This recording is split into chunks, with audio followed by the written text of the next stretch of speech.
What is up, guys? So we are back with more of the raw hot takes. This week's episode was kind of weird. Like it felt so rushed. I guess because they have such a stacked roster, so they're still trying to find their place. Like what works for them. Like I don't know. I thought because Smackdown is 2 hours, it will just be an easy transition, but it wasn't, and it felt like there were two times more ads than usual. So I guess we'll just have to give it a couple more weeks to adjust. Let's get to this. So before we start, I wanna, because I saw a couple of, people on Twitter, like they were thinking that CM Punk was retiring or, injured. And, I just wanna say, to people who don't know, he's not gonna work any Saudi shows. I don't know if he will never, until he retires, but I don't think he's ever gonna work any Saudi shows. He doesn't wanna do it. It's like, a beliefs thing, which honestly I understand where he's coming from. So to anybody who doesn't know and like maybe you're confused, he doesn't wanna do Saudi shows. He doesn't like Saudi Arabia's, politics and stuff. So he's not gonna do that. Just want people who don't know to know. Before we start, don't forget to like and subscribe. If you're enjoying this kind of stuff, we do Smackdown, Raw. I don't know, maybe we'll do NXT because it's really been popping recently since it's been on the CW. So I don't know, we'll think about that. So Harry Richard says the fact that no Pop Collective got TV time on Raw over other wrestlers like Dragon Lee and Tegan Nox. Dude, where's Tegan Nox? I feel like we haven't seen Tegan since Becky was NXT champion. That was so long ago. It's genuinely so disrespectful to other guys. The thing is, like, I get why they have to be on TV so much because they get no pop, right? So they're trying to, like get them something. So like I see the complaint of wanting other people, wanting the Dragon Lees. Hell, even Joaquin and who's the other guy? Who's the other guy? Joaquin Wild and who's the other guy? Goddamn. He was Raul Mendoza before. I forgot his name now, but like tag teams, like they should be appearing more. So I get the complaint. There was another one that I saw that was, saying the same thing. Something about all women being put in one match, because there was a 10 women tag team match, 5v5. And I don't know, I feel like it kind of makes sense because all these people have been fighting no pop collective. So I get it, but yeah, it's definitely something that they gotta work with, especially because SmackDown is able to do two matches. They did the Naomi Bailey match that was like that week, and then they did they're able to do two matches because they can also do the Chelsea and Machin thing. So I hope as time goes on they kind of get into the rhythm of it. Az says didn't work. They're talking about the 2 hour Raw. So it didn't work. Commercials plenty. Show too rushed. If anything, this isn't hot because it should be unanimous. That is so true. Like there was so many as like the Jay and Xavier match was like I feel like I didn't even get a chance to see that much because it was just like they started and then just as it was getting hot, Ed, and then it comes back and they're ripping up. Like the match was so short. Honestly, it kind of sucks. Ah, God, this. And the thing is, that roster is so stacked, right? Because we didn't get Judgment Day. Like I'm talking about Finn, JD, and Khalida. We didn't get those guys. We didn't get Damage Control. We only got a vignette. Was it even a vignette, or is that for next week? I don't know. But yeah, that is kind of the problem, right? Like on SmackDown, we don't get Giovanni Vinci.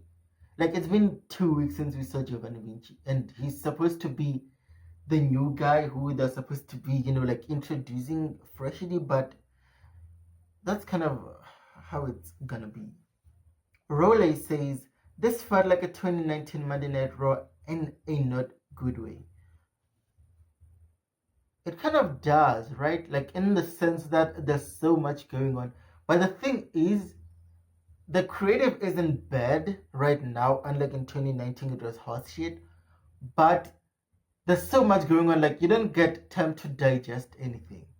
So that I see the comparison in terms of there being so much, but the creative is definitely better. Carson says Xavier Woods' heel turn not only should happen, it needs to happen. The Raw mid card would be so much better with him as a heel. I agree, especially because they're not really doing anything with Karrion Kross. It's kind of the devil on Miz's shoulder, which I think it could help. Like, because Miz is, established, so he could help Karrion Kross. But the thing is, Karrion Kross has a lot of baggage. Like, there's, AOP. Like, it's a whole faction, right? Like, if it was just him and Scarlett, it would have been cool to have them with Miz. Even if it's not like a faction, but like they would just hang around Miz, that would have worked. But I don't know. I think that faction should just end as it is. But yeah, Xavier Woods, I don't even know, right? Because in my mind, I think Dom should be next for the Intercontinental Championship. And then after that, I want Ilya. So maybe after Ilya, a heel Woods beating Ilya would be cool. So 2025, I want to see Xavier with the title. If not the World Heavyweight Champion, I think they could build him up to a point where he could steal the World Champion, even if he doesn't hold it for a long time. But him being, like, because everybody else, like, they were still kind of a group, even when they were, champions. So him turning on Kofi and being a world champion would be so cool to watch. Gail says, I think Big E needs to be in this Xavier feud and Kofi storyline. Having Big E in there trying to help Kofi and Xavier remember what New Day is all about, I think should be very entertaining to watch.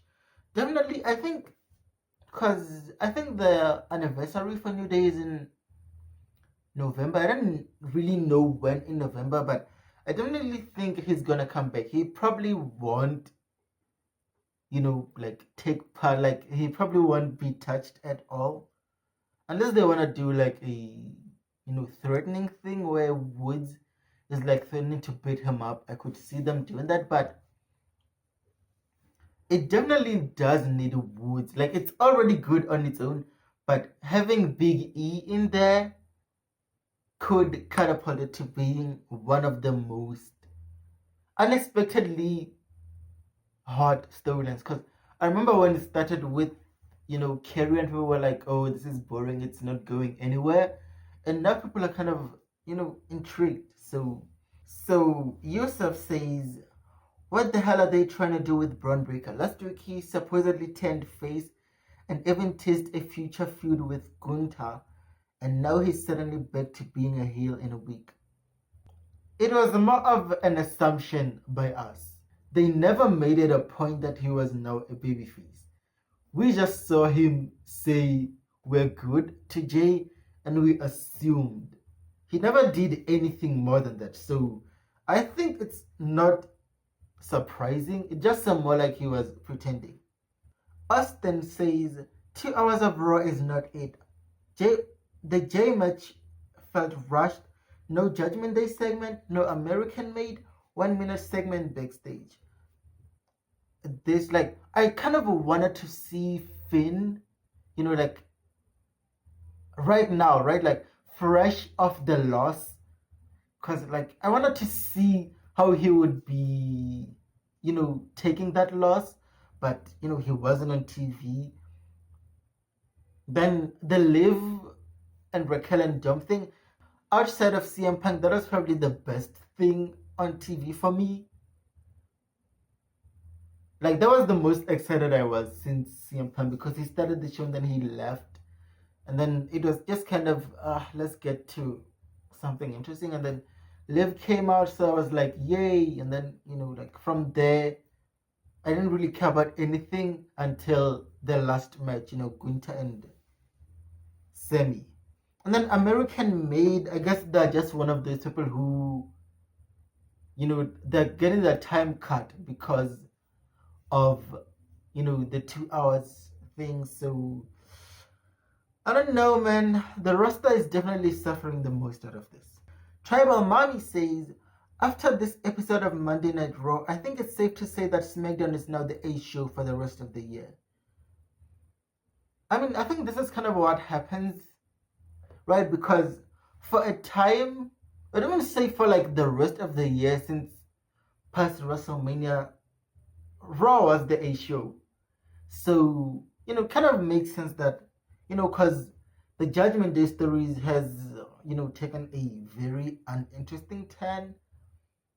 The CM Punk Drew thing is done, so it's kind of, like the focus now shifts to SmackDown, because SmackDown hasn't been popping as much as it was, in the build-up to WrestleMania. And now that we're kind of in the early days of the build-up to WrestleMania, it's kind of SmackDown's time. So I do see that. Like, one thing that I'm happy about is that Raw had its time.